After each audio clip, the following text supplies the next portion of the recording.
Professor Glenn Gibson. He is the father of the word prebiotic. You know, the gut is an ecosystem, it evolves, and just one picture, one snapshot does not tell you anything like the story.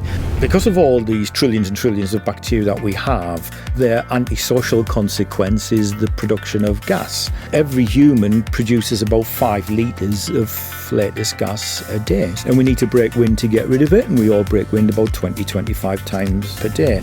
The good news is, if you have a gut problem and it is linked to the microbiome, it is something you can do something about. Hello everyone, welcome back to the Eat, Burn, Sleep podcast. Today I have a guest who is a titan in the world of gut microbiome and microbiologist, Professor Glenn Gibson. Hello, Yalda. He's very humble, but I'll give you a snapshot of why you might have heard things that he has done. Professor Glenn Gibson is a food microbiologist. He's a professor at the University of Reading. He has been mentioned in over 73,000 articles, scientific papers. He wrote over 500 papers. He published 8 books, and he is the person who co-authored an article that went viral where the word prebiotic was mentioned for the first time at a larger level. And now he was just telling me before we started recording that when he looks at cereal boxes and sees the word prebiotic, he goes, oh my God. So he is the father of the word prebiotic. His research is mainly on prebiotics and probiotics. Glenn has published 8 books, has published over 500 research papers, has been mentioned in over 73,000 research papers, has given around 1,000 conferences, and has done over 400 abstracts. He's in the top 1% scientists in the world, has been ranked in the top 3 UK microbiologists, and has been ranked 27 worldwide food microbiologists, which is kind of crazy. Yeah. Well, thank you, Yalda. I think you should be my PR person, because I didn't even know half of what you said there. It's amazing what the internet tells us these days, isn't it? But I guess, when you are in your craft and you're passionate about it and the years go by, and you're obviously an extremely bright, extremely talented and an expert in your field, what you're doing is like when you're on a bicycle, you're looking at, as we say in French, le guidon. We're just looking at the handle. You're not looking at the road and the road that you have already gone through. Yeah, well, it's not a difficult job. I mean, I always say these hands have never done a day's work in their lives. It's different every day. I think my job has got easier as I've gone along. And I always say the same thing to students if I do career talks, that wherever they are now is the hardest it will be. It will get easier and easier and easier and easier, because as you go through a research career, if you like, you specialise more.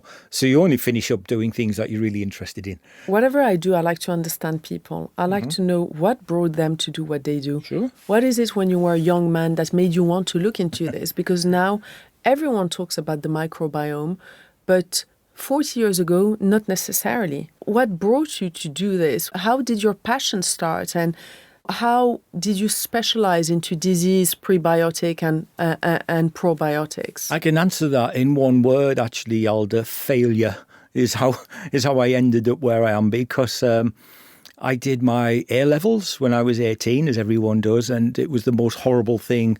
I think it's really unfair to ask 17, 18-year-olds to do these awful exams. And this was the worst thing I did in my life. I did really badly, so I really failed. I haven't even got an A-level in biology, but I've got a professorship in microbiology, which is more than ironic. And so my story, so I'm from Northeast England, which you know very well. I know this. And when I failed my A-levels, my dad, he worked in a sawmill in Hartlepool, and he said, I'll get you an apprenticeship in the sawmill. And I thought, that sounds like real work. I don't really know if I want to do that. And I always wanted to go to university, but my grades just weren't anywhere near good enough. And so I ended up going to Sheffield Polytechnic, which is now Hallam University, and I did a higher national diploma in applied biology. And of that, I like the microbiology part the best. And in those days, which is, when did I leave home? 1979, I left home. We got grants from our local education authority. So I was really lucky to get one from Durham for 2 years to go to Sheffield. But I still wanted to do a degree, and obviously microbiology interested me.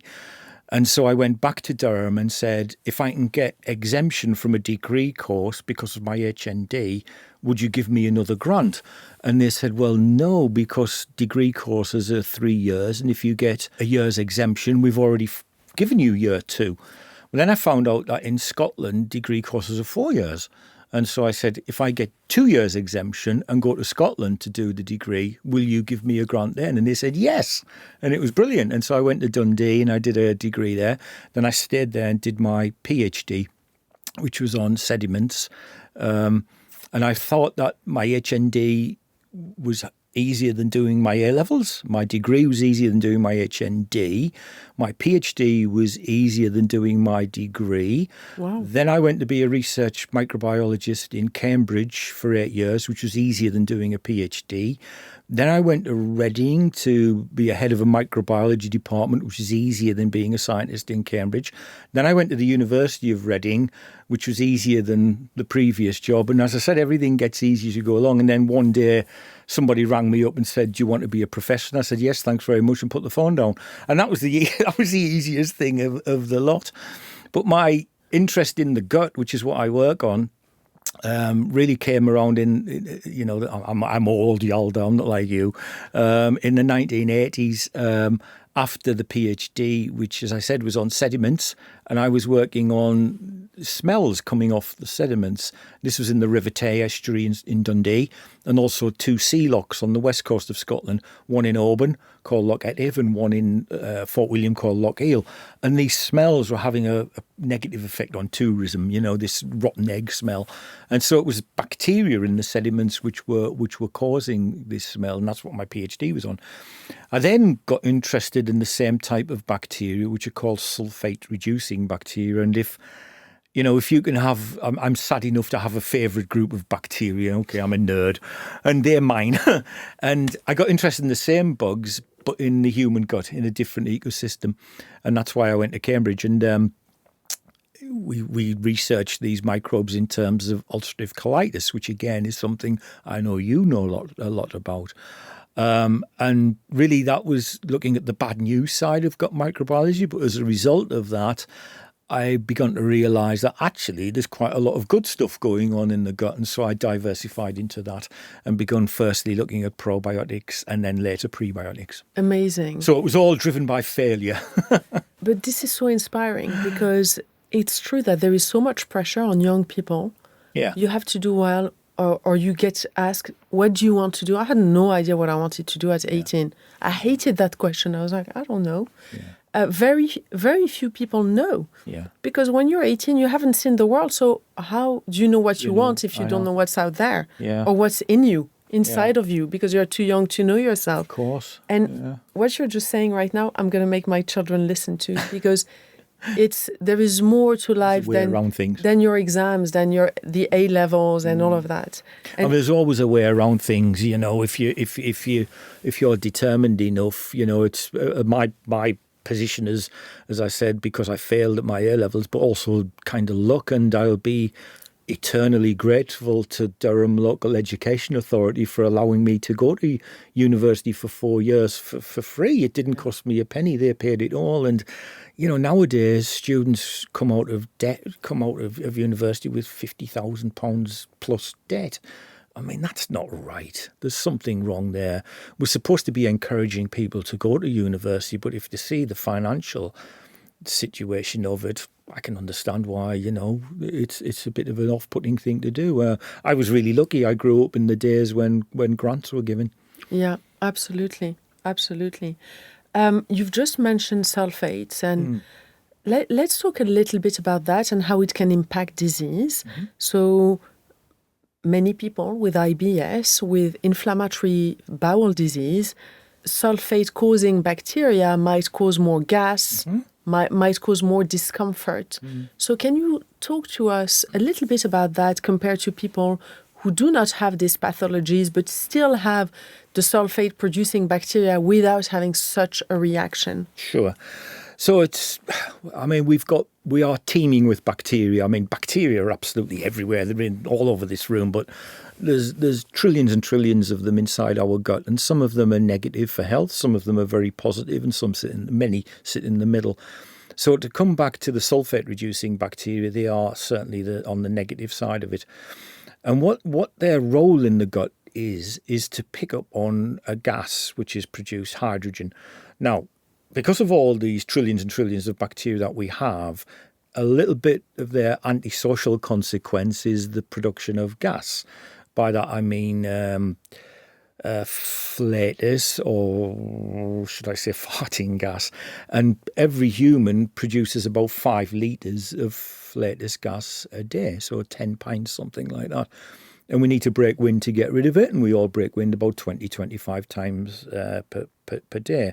Now, I know I do that. You're a very demure person, I hate to tell you this, Yalda, but you do as well. I apologise for that fact, but it is a fact. But it's a consequence of life and a consequence of having these bugs. So they pick up on hydrogen, and if sulfate is present in our diet, they will combine that hydrogen with the sulfate to make H2S, which is the smell of rotten eggs, which is the odour of quite a lot of people's feces actually comes from this. So people who break wind that smells like rotten eggs, that is why. So about half of us carry these bacteria, and the other half carry a different group of bacteria which produce methane, which is CH4, and that again is from hydrogen. So the great human population sits into 2 big groups. It's not necessarily male and female. It's whether you make H2S in your flatus and you have smelly, gas at the other end, or you make methane and you don't smell, but you can ignite your flatus. So these stories come out, and that's where we're going. So I've got the H2S, so I sit very firmly in the smelly category, and anyone in my family will confirm that for you. But half of us carry the sulfate-reducing bacteria. Now, it's not only smelly, at high enough doses it's toxic. And so in my gut, and most of the half of the population who harbour them, that is detoxified. It doesn't get up to hugely high levels. Everything is fine. But in some unfortunate people, like in ulcerative colitis, the bacteria, the sulfate reducers, are very, very active. So H2S gets higher than it ought to. And when that happens, it begins to attack what are called colonocytes, which are gut cells. And when the body recognises this, it mounts an immune reaction against that. And so it mounts an immune reaction against one of its own organs, in this case, the large intestine. And that's called autoimmunity. And that is really the basis of ulcerative colitis. So colonocytes are damaged, an autoimmune reaction occurs. So what we need to do is to really try and knock these bacteria back as much as we can, very, very specifically, and get the levels of H2S down to those of which the majority of people who harbour the bacteria have. So, I mean, they're pretty cunning things. I mean, they survive by making this gas, and as I said, it's not good for the host. The other thing that happens is that the bugs in the colitic, ulcerative colitis situation, they're much more active. So the amount of H2S which is produced per cell is far higher than it is in people who don't have colitis. Interesting. So I definitely saw with the diet that I've created, so I probably have come to your observation in an empirical manner, because I could see what triggered me, what didn't trigger me. And then with all the work that I did with my clients, I came to this, protocol that really helps ease gut discomfort. But what is interesting, and I would love to know the science behind that, because this is just an observation, is when people get into remission and their gut health is better, the longer they maintain that, the more resistant they become to eating foods that can trigger this phenomenon. Mm-hmm. So how do we explain that? Because what I've noticed is healing is like blocks like bricks. You put one, and if you add another one, you maintain it. If you add another one, you maintain it. A little bit like weight loss. Like the body has weight memory, and if you lose weight too fast, it'll come back there. But if you go down, you maintain it. You're kind of there's consolidation at this level, and then down, and then down. And the body remembers a weight like a state of health. I have noticed that this is just evidence-based with my practice. So what is the science behind that? Well, that's really great to hear because, I mean, people like me can fiddle around doing science in labs, but if that's not put into practical use, there's actually not a great deal of point. And all these turgid research articles that we write, pretty much nobody can wade through all this, these acronyms and the rest of it. So what you've said there is really great because it means that there is a practical output to the science that is there. And whether it's been empirical or deliberate or however you want to phrase it, it's the end result is the same in that it's good news, that people have felt better because of what you've done.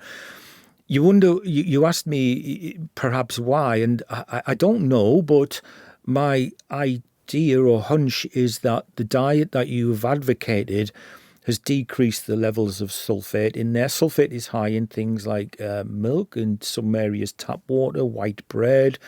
Sulfites, which are similar things, are present in red wine as preservatives, for instance. So those are kind of some of the culprit foods.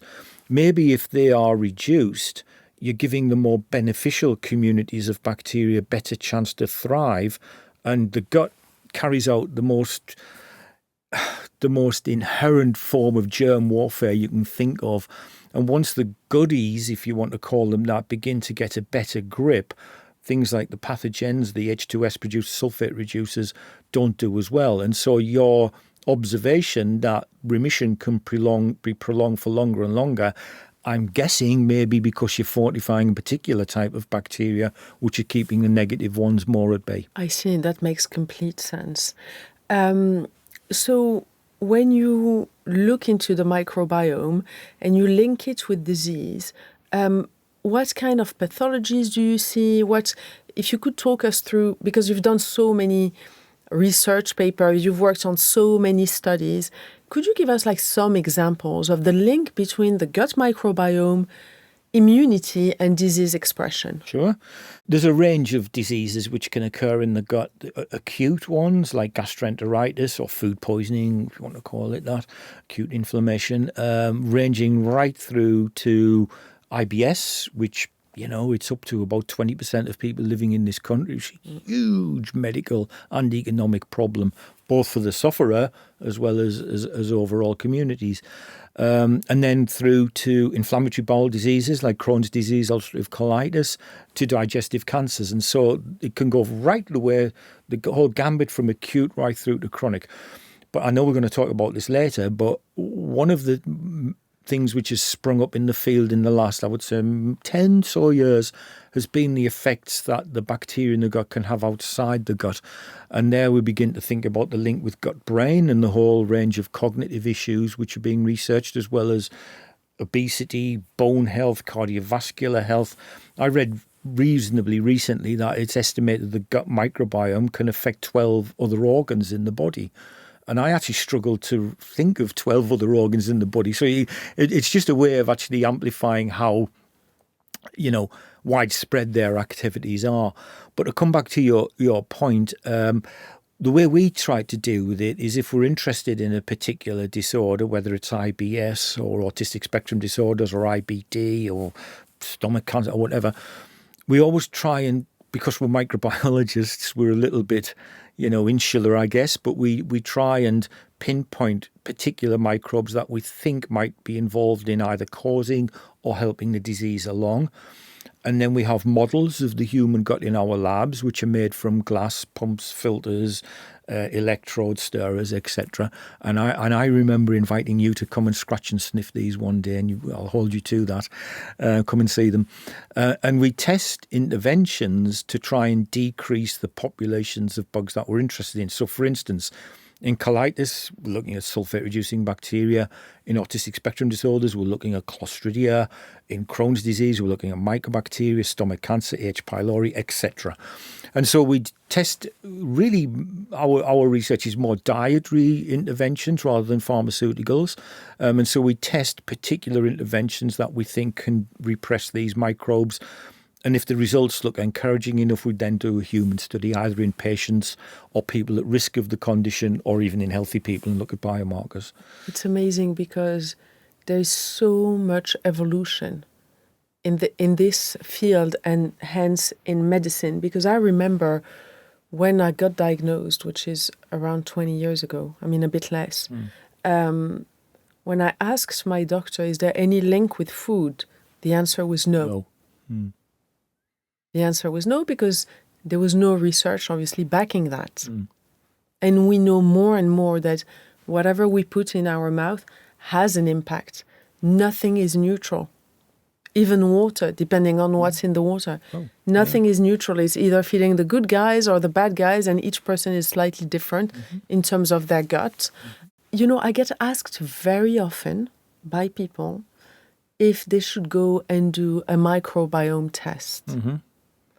I'll tell you what my answer is, and I would love you to tell me if I'm wrong, because I love learning and I love being told I'm wrong, because that means I'm progressing. You're going to say no, aren't you?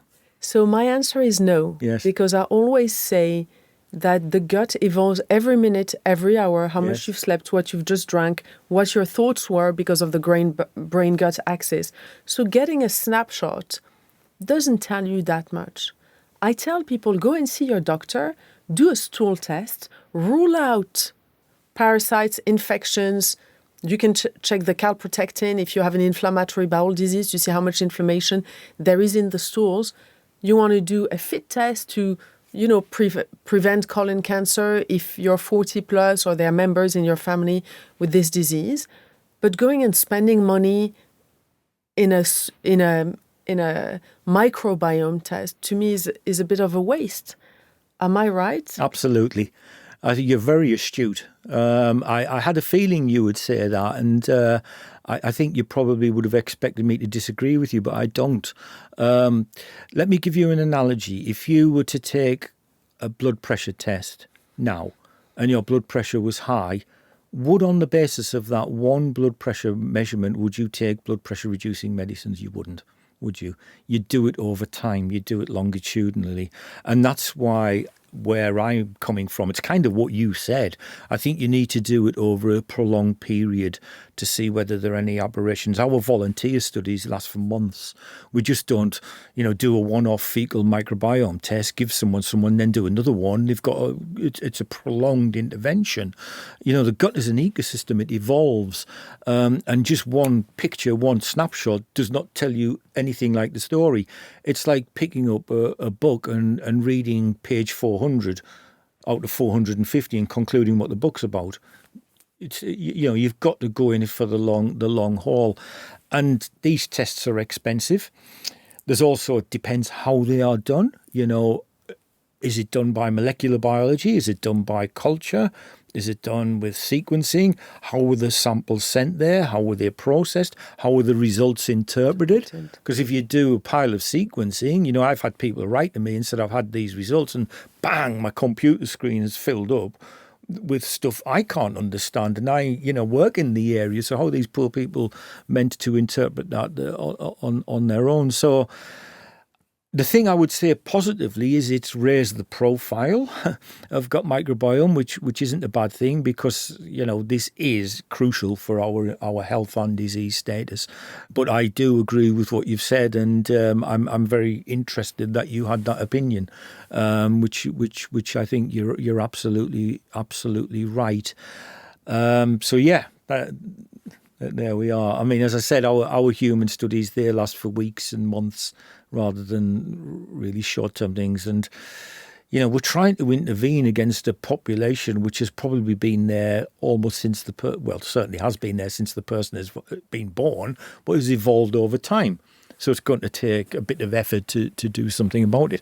The good news is that if you sadly have a predisposition to a gut problem, or you have a gut problem, and it is linked to the microbiome. It is something you can do something about. If you have a genetic disease, you can't change that because you can't change your genes, but you can change your gut bacteria. So the more conditions that we understand can be leveled at the gut microbiome or components of the gut microbiome, the more that can be done to try and mitigate. So would you say that, let's say you're born with whatever gene, and you can't change your genes, we agree on that, but can you influence the expression of that gene? Yeah. Again, on my area, diet would be a big player in that regard.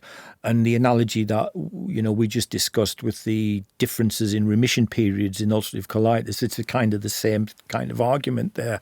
You're trying to alter an autoimmune condition, but you're doing it through diet by changing the microbes in the gut to change the end point of the autoimmune level. And perhaps the same kind of thing can be done on a genetic basis. You can't alter the genes, but genes to do anything need to express, and they need to produce proteins to do that. So maybe trying to subvert. There's a heck of a lot of interest now in what's called personalized nutrition, which is not a term I necessarily agree with. I think precision nutrition is a better term, because personalised suggests that everybody should have their each own individual diet, and that just isn't realistic. However, the whole diet-gene interactions is a really, really fast-moving area, and trying to subvert genes which may predispose to risk or exacerbate a condition is very, very interesting in the whole nutrition area. Thank you for listening so far. We'll be continuing this conversation in part 2, so make sure you're subscribed to the Eat, Burn, Sleep podcast so you do not miss it. In the meantime, for those of you who are not members of the platform yet, we have a discount code for all our podcast listeners. You can get 15% off all Eat, Burn, Sleep memberships. Just enter the code podcast15 at checkout on the memberships page on eatburnsleep.com. We still have so much more to cover, so please stay tuned.